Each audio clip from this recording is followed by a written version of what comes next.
So once you have JASP opened, you will import your data set. So you click on the three-prong menu and you go to Open.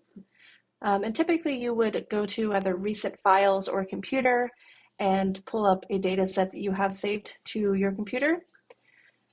But today we're going to be using a data set that's provided by JASP. So under Data Library, JASP provides a lot of data sets that you can use to practice running analyses. So we'll go to the t-test folder. And the one that we're going to be looking at today is Invisibility Cloak. So you can either click the JASP file, which will provide you with some more information about the data set, as well as the output already provided for you, and all of the options already selected for you. So you can see how the data should be analyzed. But we are going to click on the data file to just pull up the file. And here is our data set. So first we want to look at our data set and make sure everything is there. So we have 24 participants. And so this column is our participant ID. This column is our cloak variable. And this column is our mischief variable. So remember, cloak is our independent variable. And there are two levels, a cloak or no cloak. So in order to analyze it, they needed to assign a numerical value to the cloak versus no cloak group. So all of the participants who were in the no cloak group received a 0. It's coded as 0, and all of the participants in the cloak group were coded as 1.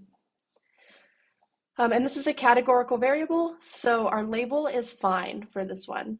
It is a categorical variable and it's nominal, so we'll leave that one alone. But we do need to change mischief. We do need to change mischief to a scale because it's a continuous dependent variable. So you just click on the 3 bars there and change it to scale. So these are the number of mischievous acts that participants committed, and this is which condition they were assigned to. So 0 is the no cloak group, 1 is the cloak group. So we'll choose our test that we're going to run. So we're running a t-test. So we'll click this up at the top. And this one is an independent samples t-test. In this class, we're always going to be running classical tests. So we'll go under classical. And this one's independent samples or between subjects. The paired samples would be if it was within subjects. So remember, within subjects is all of the participants were exposed to both conditions. And that's not the case here because we had 2 separate groups, either a cloak or no cloak. So we are running an independent samples t-test. So we'll click that. And then our left pane here, everything on the left is the options for the test. And then everything on the right is the results. So first thing we'll do is move our variables over to the designated box that they should be in. So our dependent variable was mischief. So we'll select that and move it over to the dependent variables box. And then our grouping variable is where the independent variable should go. So we'll move cloak to grouping variable. And we'll select our options. So we want a student's test.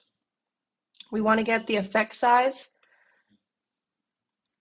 Our alternative hypothesis is fine. We'll leave it at that. So that means that group 1 is not equal to group 2. And we'll get our descriptives and we'll do assumption checks.